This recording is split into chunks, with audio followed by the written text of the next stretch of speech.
Hare Krishna.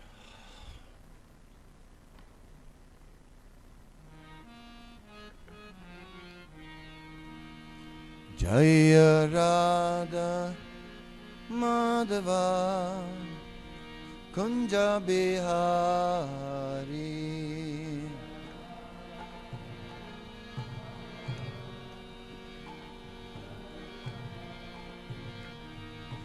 Radha Madhava Kunja Bihari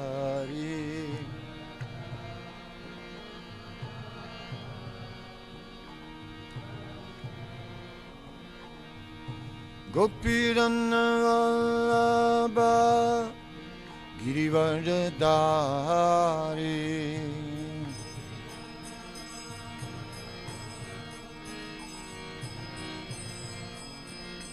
Jaya Gopirana Vallabha Girivardhari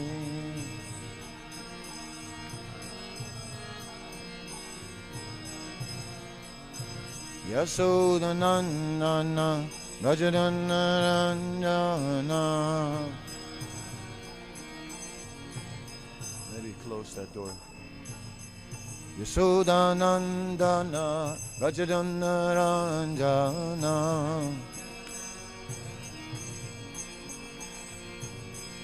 Yamunatiravanachari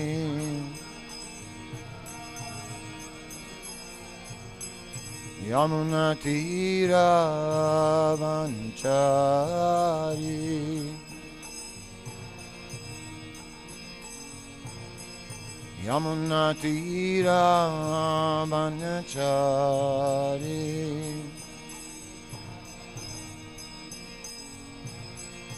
Hare Krishna, Hare Krishna, Krishna Krishna, Hare Hare,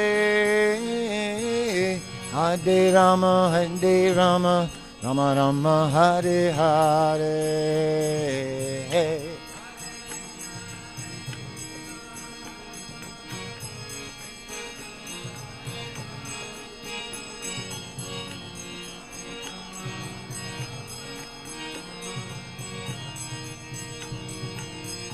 Hare Krishna, Hare Krishna, Krishna Krishna, Hare Hare, Hare Rama, Rama Rama, Hare Hare.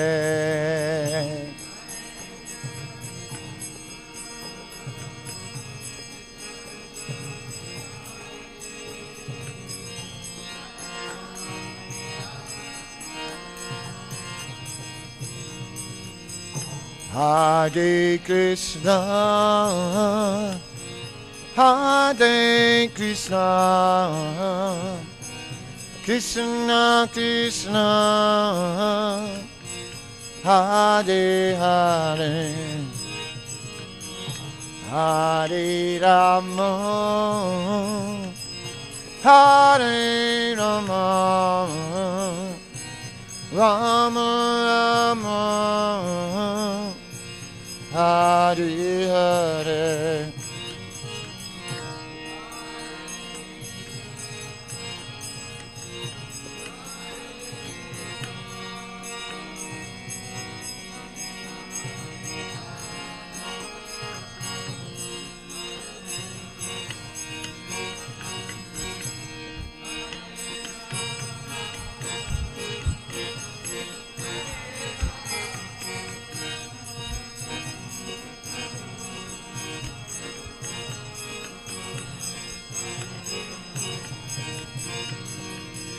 Hare Krishna, Hare Krishna, Krishna Krishna, Hare Hare, Hare Rama, Rama Rama, Hare Hare.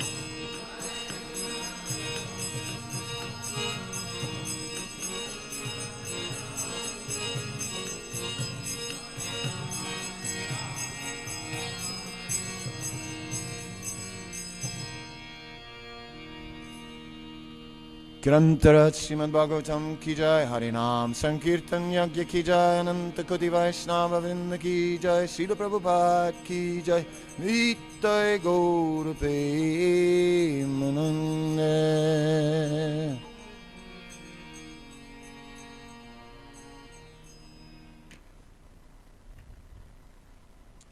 Om Namo Bhagavate Vasudevaya. Which one? This is good. This is fun. This is good. 35? Which number? 35. Om Namo Bhagavate Vasudevaya. Om Namo Bhagavate Vasudevaya. Om Namo Bhagavate Vasudevaya.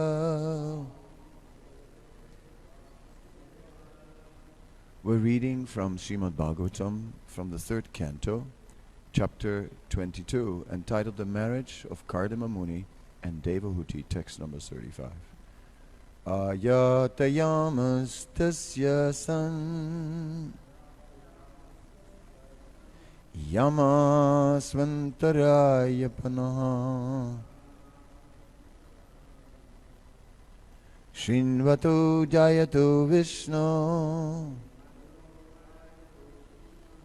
Kurvato bruvata kataha Ajatayamastasya san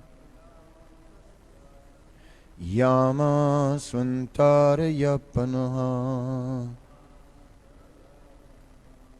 Shinvato jayato Vishnu Kurvato bhuvata kata Aja ayatayamastasya san Yamasvantaraya panaha Shinvato jayato Vishnu Kurvato bruvata kataha.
Ladies.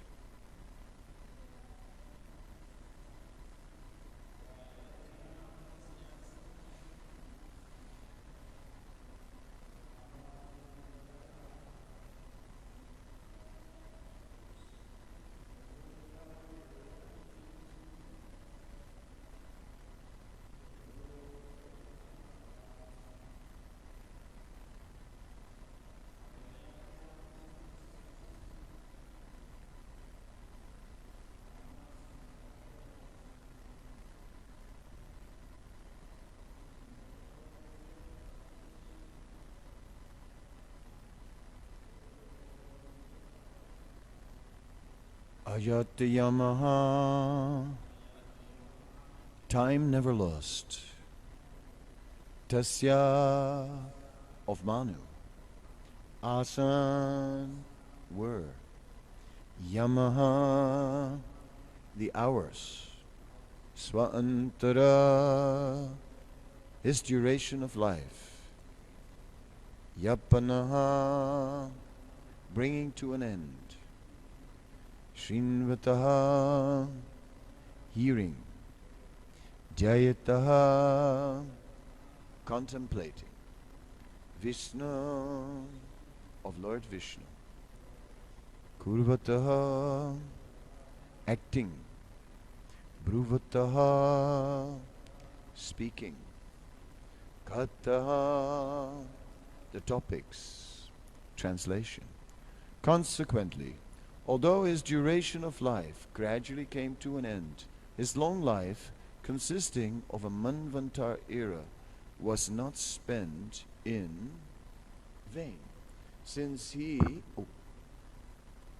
ever engaged in hearing, contemplating, writing down, and chanting the pastimes of the Lord.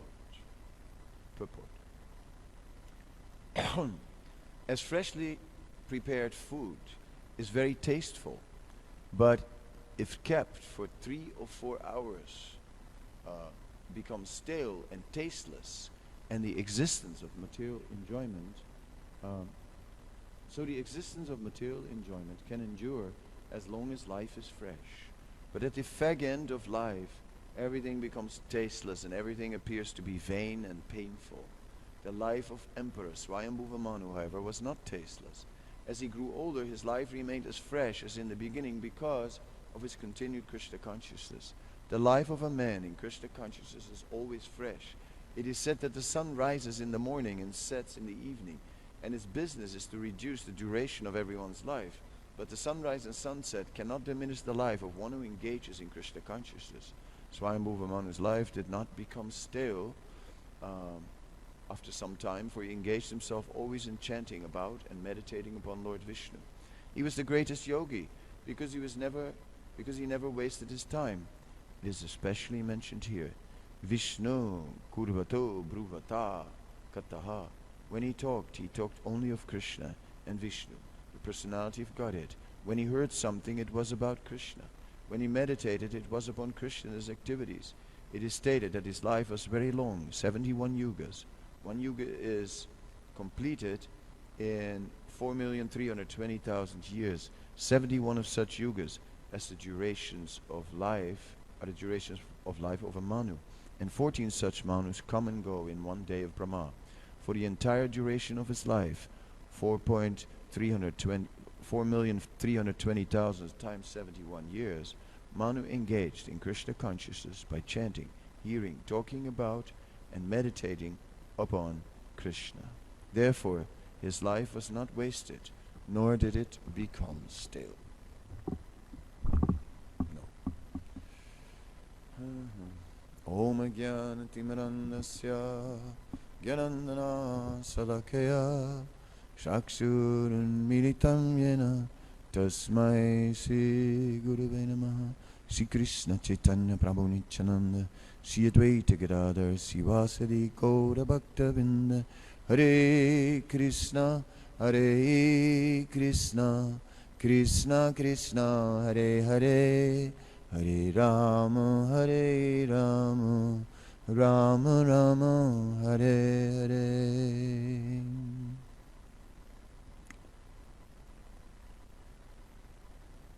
Tenusmin yata dehe kobaram yovanam jara tata dehantara praptir dirastata namuyate.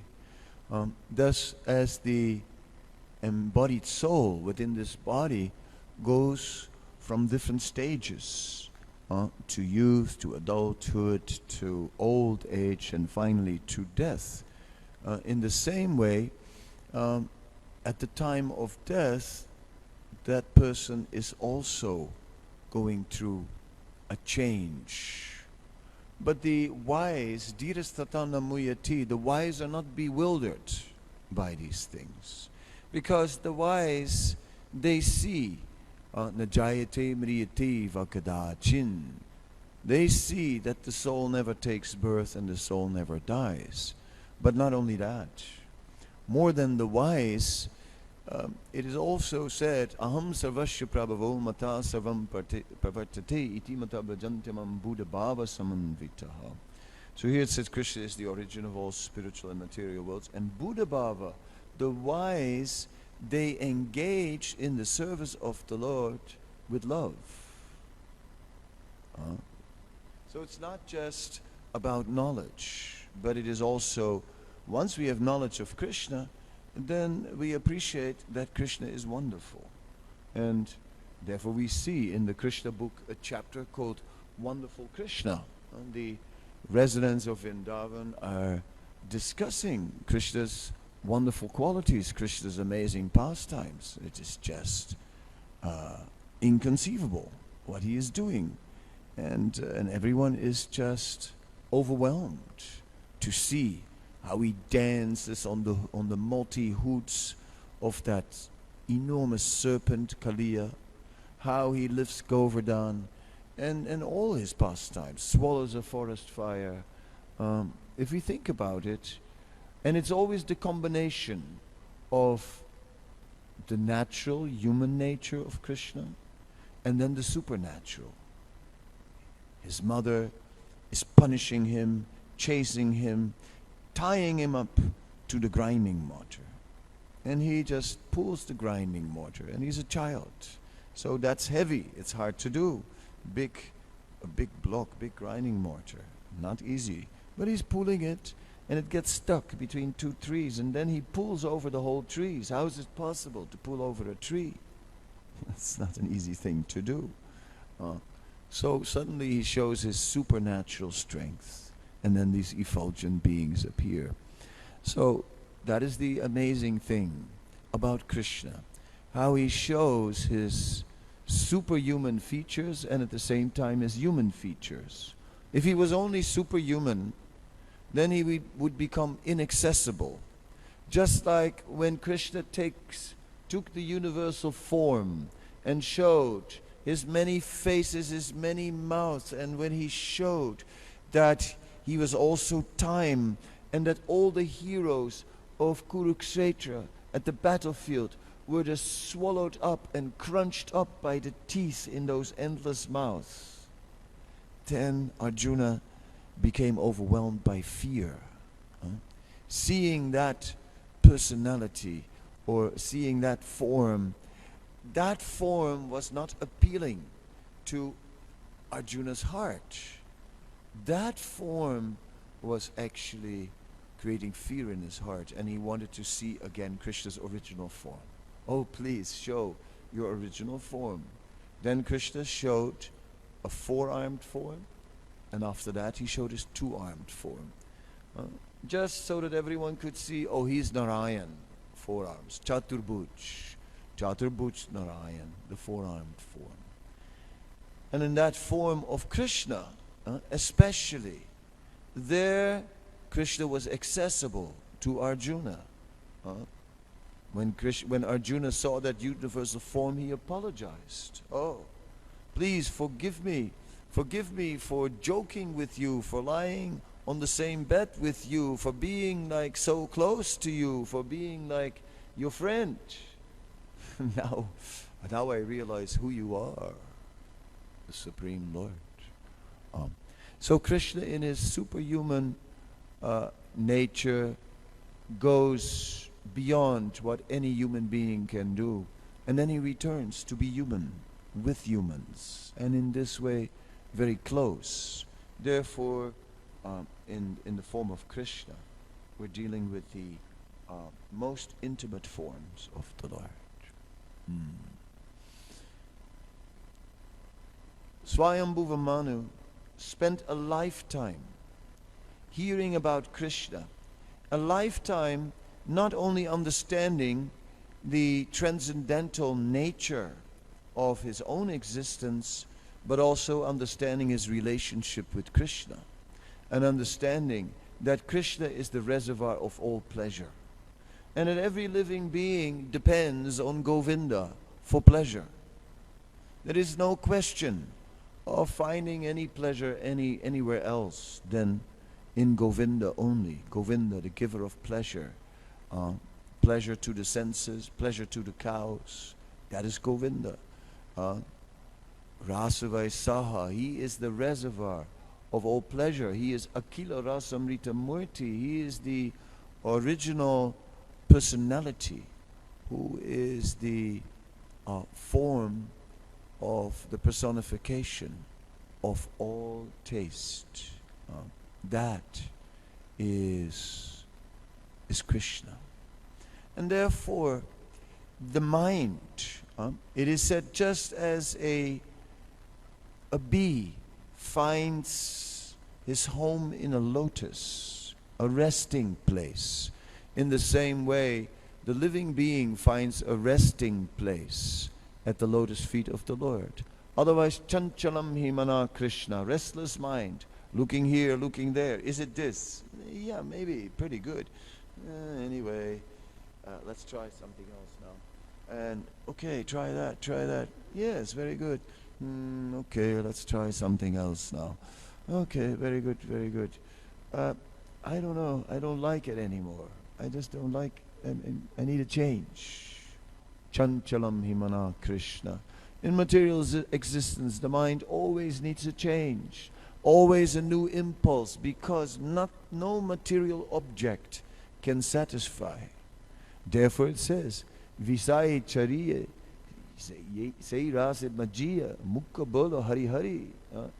That yes, therefore we must give up the visai, the temporary objects of sense gratification, because there is no happiness there. Only fleeting happiness for a short while, and then move on, and then another thing, and another and another. It never ends. More and more and more and more and more, wanting more, and still more, and then more, and just more. And then that can become obsessive, trying to possess more and more, or seeing more and more, scrolling on a Facebook page and not being able to stop.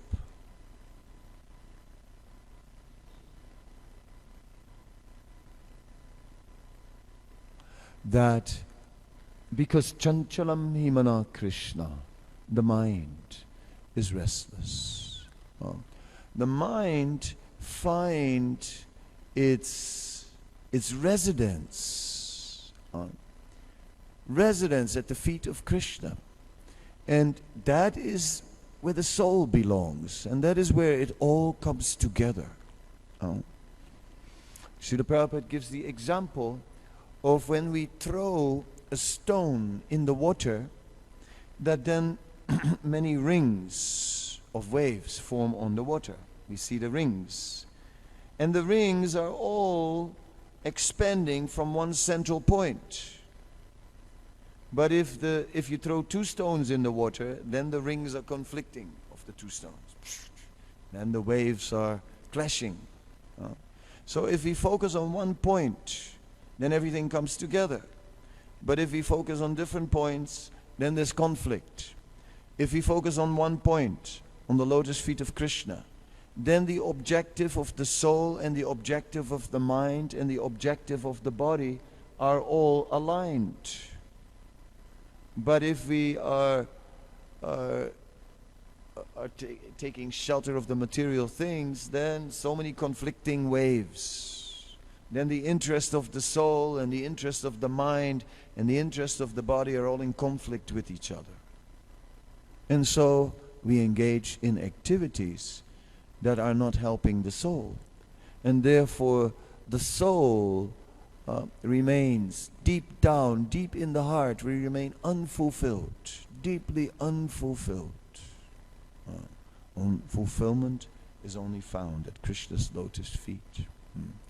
It said then, not only is the mind restless, so the mind is restless, and the mind is looking for enjoyment in so many things. Chanchalam himana Krishna.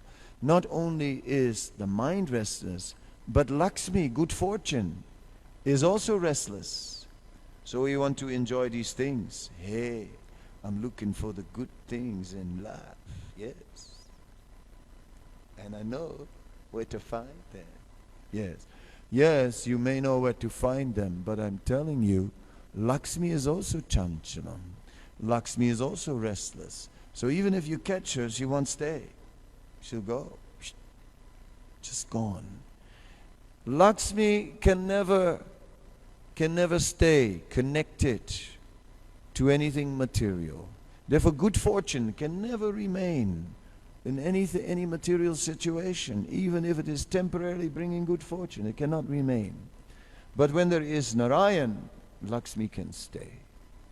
So we see that Swayambhuva Manu was living a very long life. And in that very long life, Swayambhuva Manu was actually enjoying incredible opulence and great comfort. But he was always absorbed in hearing, chanting, and it says contemplating. So Sravanam, Kirtanam, Smaranam, hearing, chanting, and remembering, and also in writing, because after all he is the author of the Manu Samhita, so also in writing about the Supreme Personality of Godhead. In this way he was deeply absorbed. He is very much absorbed in the Supreme Lord. And that absorption, it only grew deeper over time. And his attachment to the Lord was only growing over time. And as a result, therefore, time worked in his favor. Normally, in this material world, time is against you. Oh yes. Time will take everything away. Oh yes. Kalusmi lokaksaya krit. I am time, destroyer of worlds. Your world too. Destroyed. Your country also destroyed. Yes. Your family also destroyed. Yes. Your house where you were born will be destroyed. Yes, it will be destroyed, finished.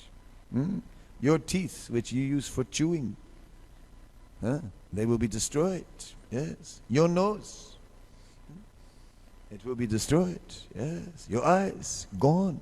Your brain, the worms will eat it. Yes. The worms will eat holes in your brains. So it is explained. So yes, you too. The worms are eating you alive right now. They are having breakfast. Yes. What to do? All that we have will be destroyed by time. Everything will be taken away. Oh, help. Yes. Therefore, as we are young, youth, what can any problem do to me? I throw my energy at it. I will deal with this. What? Nothing can face me. I'm young and strong. Virus? What will virus do to me? Only old people die. Yes. What will anything do to me? Nothing. Yes, I have my energy. But when we're old, we're becoming frail and vulnerable. No longer do you have muscle to fight. Get out of the way, old man. What can you do now? You are finished. Yes. Old lions are chased away into the jungle by younger lions. In this way, by the law of nature, time takes everything away. But the one thing time brings a Vaishnava is lasting spiritual benefit. And so every day in devotional service there is more spiritual benefit. More. And still more. And still more. And more. Every moment of the day. Some more service. And if he can put some more service in there. Another darshan. Another darshan of the Lord. Oh yes. That also goes on our spiritual bank balance. And we bow down again. Another obeisances. And how many obeisances do you have in your little book? Did you note it down? How many obeisances? So many obeisances we have already paid. And how many more obeisances will there be a lifetime of obeisances, right? Bowing down, bowing down, bowing down so many times. Chanting, chanting, chanting, a lifetime of seeing Krishna. Then, naturally, how would it be possible not to remember Krishna? No wonder Swayambhuva Manu is deep. In his old age, is becoming deep in remembrance. What does it mean to be deep? Prabhupada walked past the Pacific Ocean, and he said Pacific means peaceful in Latin. So Prabhupada said, why is this ocean so peaceful? So it's like, one of those Prabhupada why question. I mean, why is this ocean so peaceful? Well, no idea. And Prabhupada said, because it's very deep. So what does it mean to become very deep? We're talking about, I want to go deeper into my spiritual life. What does it mean to go deeper in spiritual life? What does it mean? Deeper in service? Yes. But how do you go even deeper? Ultimately, going deeper means to remember Krishna. Smartavyam satatam Vishnu vismartavyo najata sit sarva vidini sedushu etiyo eva kinkaram. To go deep in spiritual life means to always remember Krishna. That is what it means. I want to go deeper. So Swayambhuva Manu was not only chanting, Swayambhuva Manu was not only glorifying, Swayambhuva Manu was not only hearing, but Swayambhuva Manu was very deep because he had done it for such a long time, and therefore his remembrance of the Lord had grown. I have an example of how I somehow or other came from a Western culture, and I did not have much prior exposure to the Vedic deities, right? So, of course I knew a little bit, some pictures of Hindu gods, Ganesh and like that, and okay, Krishna and Shiva, that much, okay, I knew, but for the rest, not much, right? Then somehow or other, by some arrangement, I wound up with a group of people and who started to chant the Mahamantra.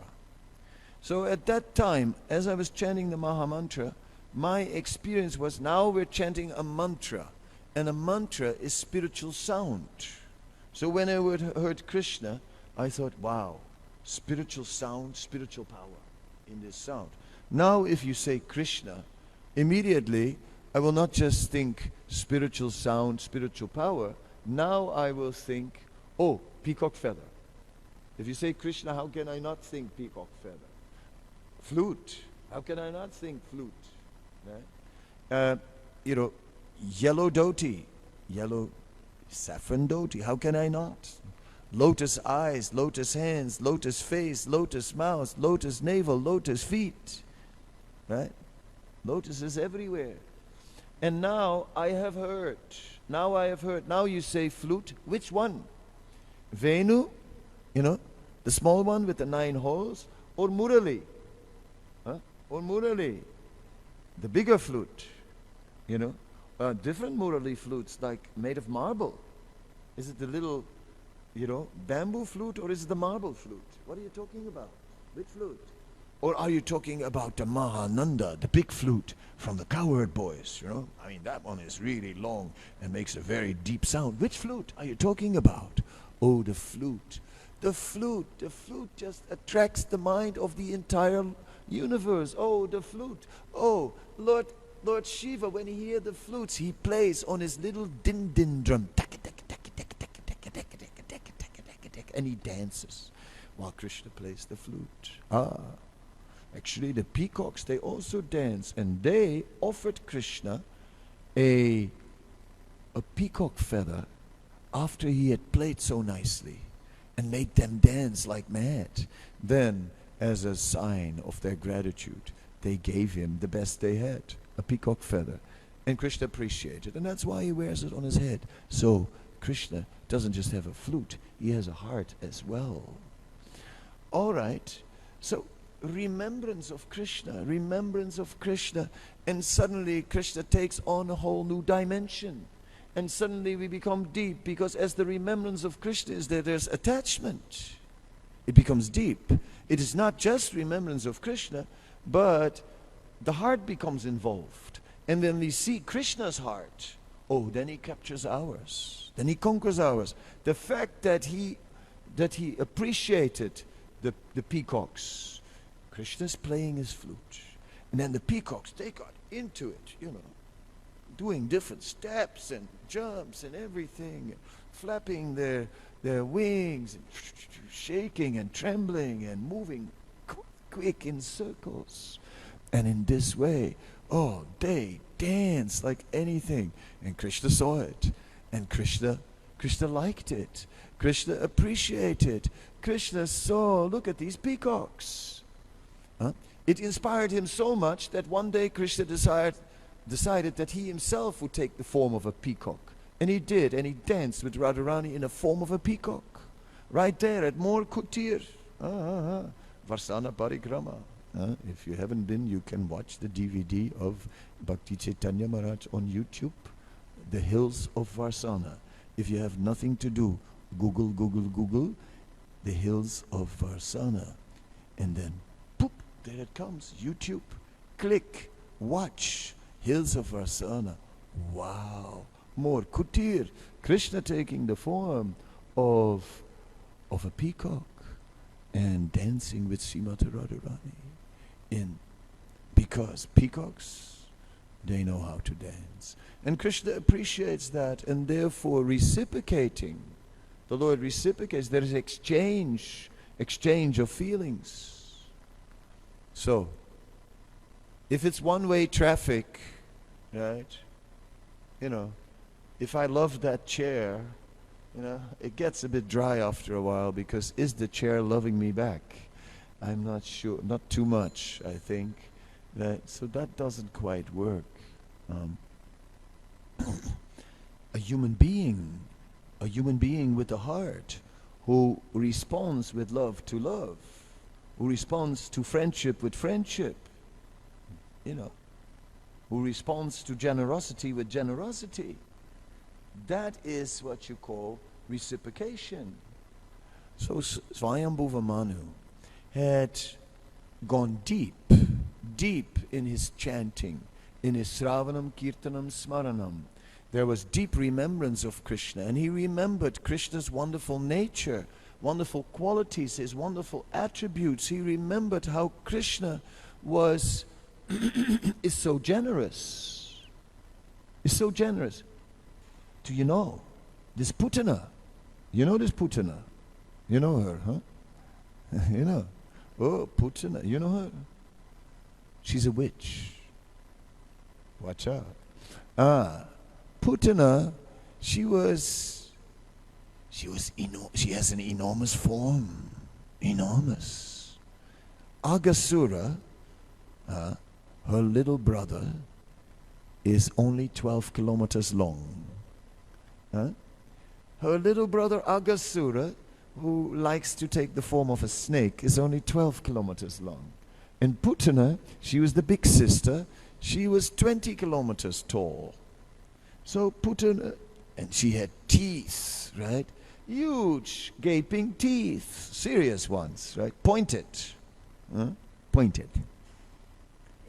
Okay.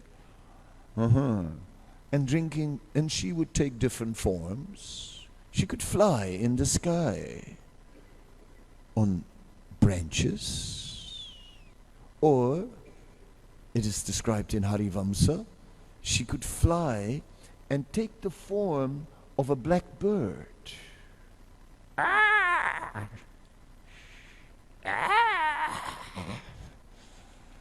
Do you know Putana?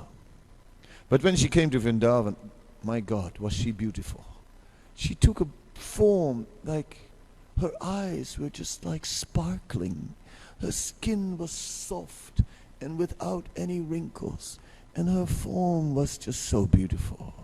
That day the young men were not there. Only the old men were there. Because all the young men had gone to Mathura to pay taxes. But, so there were only ladies and old men. But those old men, when they saw Putana, they went like...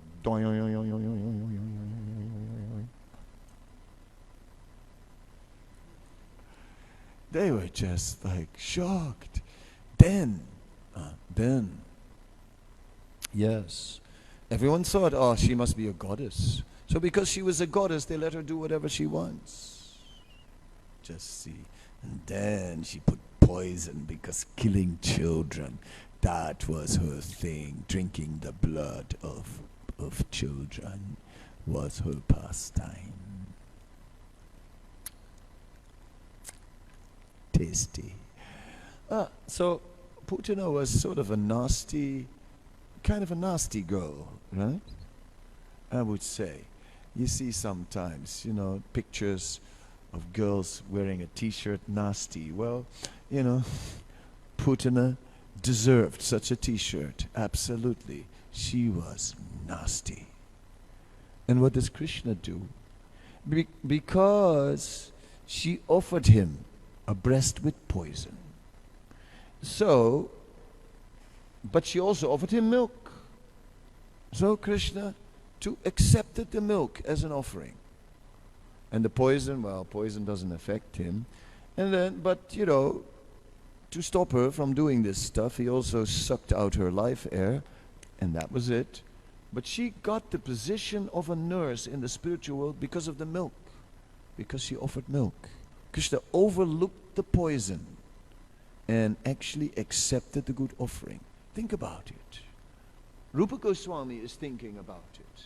Rupa Goswami writes about it in Bhakti Rasamrita Sindhu. He's thinking about it, meditating on it, dwelling on it, and thinking, how amazing is this? How amazing it is that Krishna overlooks the poison and that he just accepts the good. How merciful is Krishna? And in this way, the devotees become deep in their remembrance of Krishna, in appreciating Krishna. And this appreciation is from the heart. From the heart they can see how wonderful is Krishna. And therefore, Swayambhuva Manu was not at all distracted by the material opulence he had. He didn't care about it. Yes, he had all that. He had a palace, he enjoyed so much opulence, but that was not very important. He was not corrupted by it. Money corrupts. Money sticks. Money is a very sticky thing. We give you 1,000 rand to spend for Krishna. And 1,000 rand goes through your hand, and 20 rand just sticks on your hand. It's still on there. Yeah, it's like, well, I needed some new socks. Hey, buy the new socks. Nice and warm for the winter. Cold marble floor. 1,000 rand went to the hand, and 20 rand stuck. And the next time 40 rand sticks. And at one point, most will stick. Right? Then greed takes over. So money is like that. It's a sticky thing. And and greed gives you sticky fingers. So this is the situation. But that can only be the case when the heart is empty. When the heart is empty. Then we're looking to fill it with material pleasures. But when the heart is full, then it cannot affect. Apuryamana machala pratistam apa samudra pravisanti atvat tatvat kamaya pravisanti sarve jasanti abnomina kama kami. It's said that just as the rivers flow into the ocean do not affect the ocean. The ocean's too big. What will these little rivers do? The ocean is too full. So just if the heart is very full, then so many desires flowing into the heart will not affect.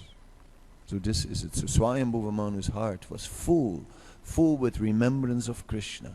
And therefore, from this remembrance, sometimes they say, which is higher? Sravanam, Kirtanam, or Smaranam? Some say, well, isn't Smaranam the highest? So Srila Bhaktisiddhanta commented. He said, in the conditioned state, Kirtanam is the highest. In the liberated state, Sravanam, Kirtanam, Smaranam doesn't make any difference. It's all the highest. And he said, and Smaranam leads to Kirtanam. By remembering Krishna, you'll chant. Radharani was remembering Krishna while churning butter, churning yogurt and making butter, and then she was chanting automatically. And then she caught herself chanting. She said, oh, what am I doing? Now they're hearing me chanting. Lord Chaitanya could not stop chanting. It is said that he was biting, he was holding his tongue between his teeth when he would go into the forest for, relieving himself. And Gopal Guru, a small boy, said, what are you doing? Why are you holding your tongue between your teeth? Lord Chaitanya says, my tongue is always chanting, and when I'm doing these contaminated things, then I don't want to chant because I don't want to make offenses to the name. The boy Gopal said, that's not good. That's not good, because what if you die while doing that? Therefore you should always chant. Chaitanya Mahaprabhu said, very, very good, Gopal, very good. You are Guru. From that day on, Gopal became Gopal Guru. Later, Gopal Guru Goswami, because he had given that instruction. The holy name can never be contaminated. It can be chanted at all times. And so, Swayambhuva Manu was chanting. But with it, the remembrance was growing. So, remembering leads to chanting. Remembering gives us a desire to hear. And hearing gives us a desire to chant and to remember. All these things, one comes from the other. The more we remember how amazing Krishna is, the more taste we get, because Krishna really is all attractive. There's no doubt about it. And so Swayambhuva Manu was a very blissful, transcendental personality. Thank you very much. Any comments or any questions?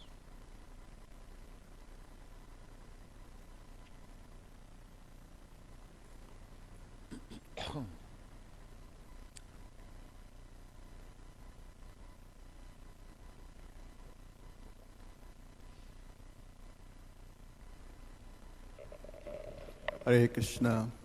Thank you for that amazing class. Early on you were speaking about the Krishna imitating the peacocks dancing. I remember one time I was in Krishna Balaram Mandir. I think you were president then, and the Brijbasi, there's a drama group that travels, and the little boys were doing this amazing dance in the courtyard. And in the end, everybody was just rapturous, and they were applauding, and they even offering harti and throwing money, and because I did such a brilliant of presenting that pastime, so wonderful. Vrindavan, the home of Krishna, is the replica of the spiritual world, but it is covered by a layer of Yogamaya. Still, in that layer of Yogamaya makes it look like an ordinary village. But then, in that layer of Yogamaya, there are so many devotees, so many pilgrims, and they're all spending their time remembering Krishna. And there are so many places which are remembered where Krishna performed his pastimes, and there are temples, and there are ponds, and there are all kinds of things memorials to help remember Krishna and the amazing pastimes of Krishna. And in this way, Vrindavan is all about remembrance. And therefore, everyone is relishing the taste, and therefore Vrindavan is the home of ecstasy. Because how can the home of Krishna not be the home of ecstasy? And therefore, whenever we see whenever the Vrijbasis see a little bit of ecstasy, they are all eager for that. And they reciprocate with great enthusiasm. Then the residents and the pilgrims, they all get into it. If one starts to dance ecstatic, everybody goes for it. Everybody. You go to Banki Bihari and you just have an enthusiastic kirtan, and all of Banki Bihari is going like totally ecstatic. That is Vrindavan. Because it's dry grass. Dry grass catches fire very easy. Wet grass, you try, light a fire with that, it's not going to work. Unless you throw petrol on it, But dry grass, a little spark, immediately it burns. So that is Vrindavan. Therefore, Vrindavan is full of these wonderful events, right? Where you encounter and where you just can see Krishna. You see some boys, young boys, and they're walking with some cows and some buffaloes or something, and they go into the Yamuna, right? And it's not, unless you see these boys with their cows, your mind just goes 5,000 years back, and you just see, yes, Krishna must also have done this in this way, taking his cows into the Yamuna. In this way, Vrindavan is just so naturally taking us to Krishna consciousness. And then in the Gopal Champu, Jiva Goswami is glorifying Vrindavan. And there he says an amazing thing. And what he starts to describe the love of Vrindavan. So the ecstasy of Vrindavan. Now we're not just talking anymore about the ecstasy of the devotees, but now we're talking about the ecstasy of Vrindavan itself. And all of Vrindavan is just filled with ecstasy. So even if you come there, the ecstasy of Vrindavan will affect you. And suddenly, even an ordinary person feels like, hey, I don't know what it is. But I feel like chanting Hare Krishna. I don't know, how is this happening to me? Normally I don't have this. Yes, Vrindavan. And in this way we get the Chaya Bhav of the Holy Dham, as Rupa Goswami describes it. This is Pratibimba, this is the reflection of the ecstasy of the Dham. And we suddenly also become swept up with it. And where it comes from, we don't know.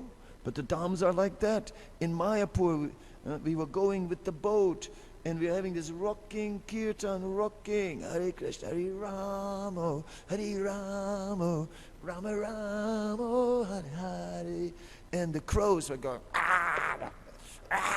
They were chanting exactly at the right moment. Hare Rama, Rama. Crows in the trees were coming past, and in timing, Rama. Totally transcendental. And then dolphins appeared in front of our boat and were dancing in front of our boat. Like, I tell you, the Dham is transcendental, and the Dham shares in ecstasy.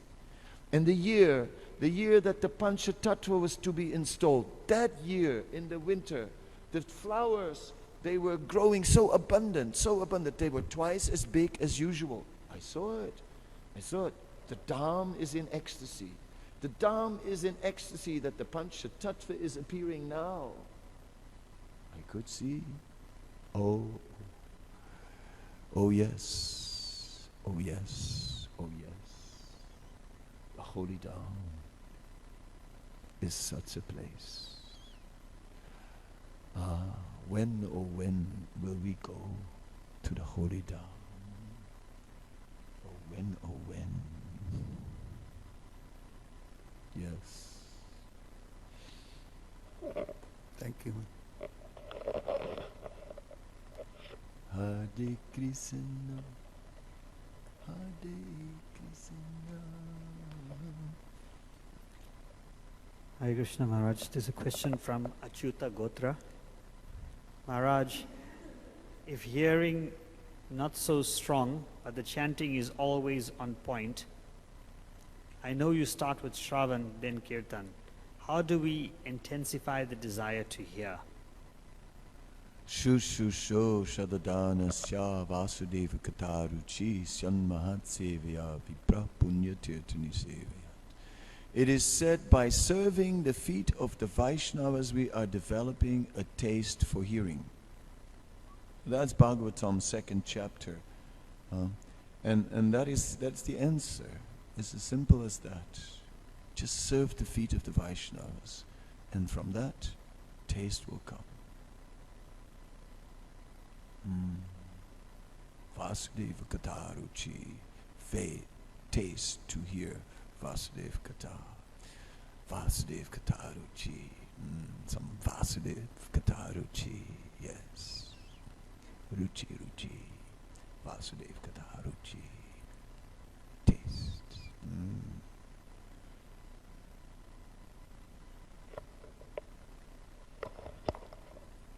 Hare Krishna Maharaj. Thank you for such a nice class. I just wanted to share something. A friend of mine sent me such a nice thing about Nama. He says Supreme Lord Krishna himself speaks to Arjuna about the fact that his name is the greatest. So it's quoted from the Adi Purana by Srila Sanatana Goswami in Hari Bhakti Vilas 11. So he says, there is no name or there is no knowledge equal to my Nama. No vow is equal to my Nama. No meditation is like my Nama. No result is like Nama. No renunciation is like Nama. No peace is like Nama. No piety is like my Nama. No goal of life is like my Nama. My Nama is the supreme liberation. My Nama is the supreme goal. My Nama is the topmost place. My Nama is the supreme abode. My Nama is the supreme devotion. My Nama is the supreme thought. My Nama is the supreme happiness. My Nama is supreme meditation. My Nama is the life of all living entities. My Nama is the supreme Lord and Master.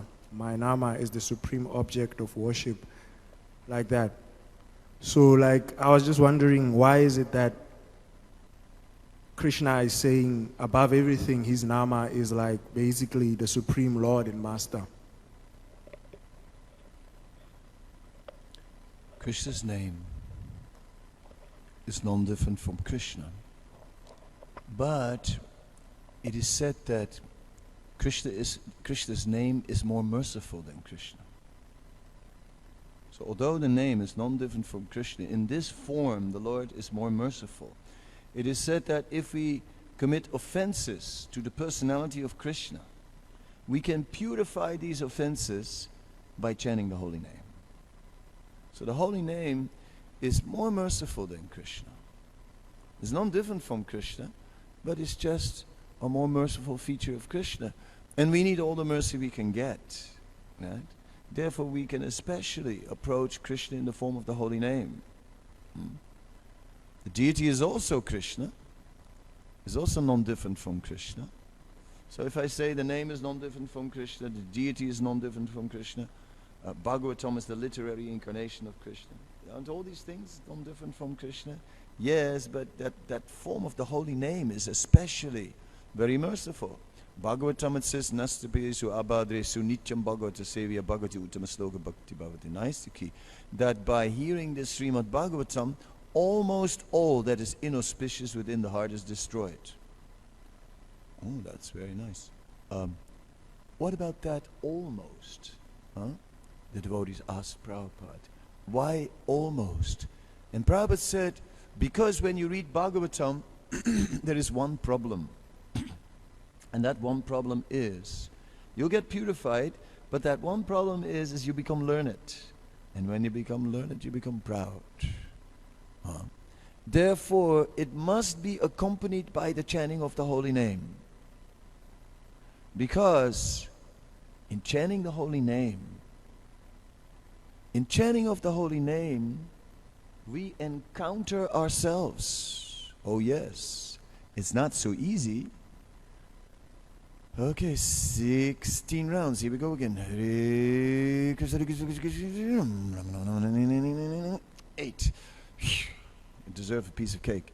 Hare Krishna, Krishna, Krishna, Krishna. 9. 10. Need a break. Oh gosh. I mean, 10 is not bad for the morning. I keep the rest I'll do later. Late. Late. Late night. It is hard. In the chanting of Hare Krishna, we encounter ourselves. And we realize, I need mercy. I need mercy. Without mercy, I can't do this. And we pray, oh Krishna, please help me. Please give me the strength to chant. I find it difficult, Krishna, to maintain this. Please help me.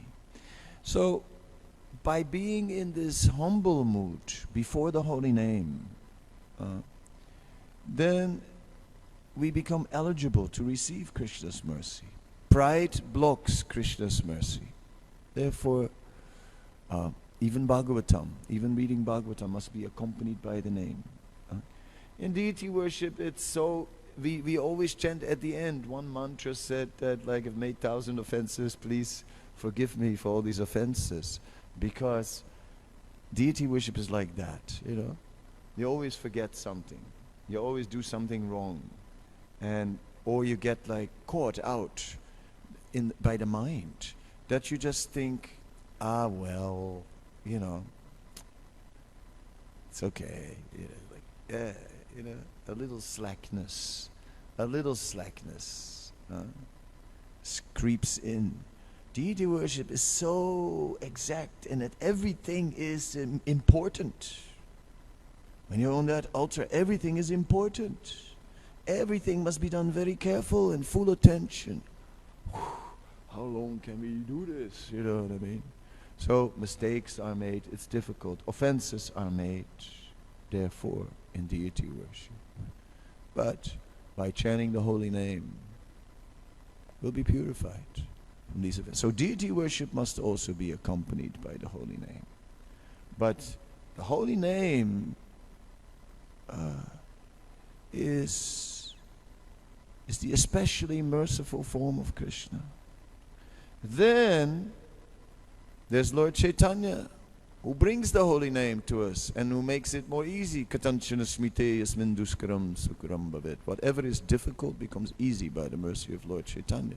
So now the chanting of the holy name gives very quick result, because now Lord Chaitanya has added his mercy as well. Oh, therefore first, the Panchatattva mantra. And then we get ecstasy immediately, because offenses don't count. And that ecstasy we bring into the chanting of the Hare Krishna Maha Mantra. Then we can chant. Because one can only chant continuously out of love. So let us, like Swayambhuva Manu, engage in hearing, chanting and remembering. And then go deeper and deeper into appreciation who Krishna is. And then, when we actually in our heart feel how nice is Krishna, then we can chant with taste and with love. Then we can chant non-stop. Kirtan is a hari. And there ain't no kirtan party, and there ain't no, because the kirtan party no stop. It no stop.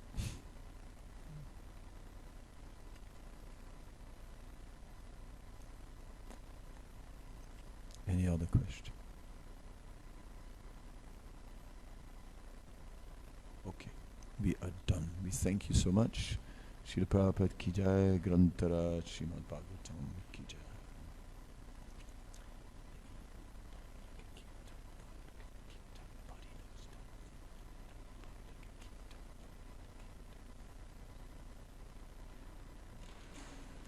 Jai Sri Ram.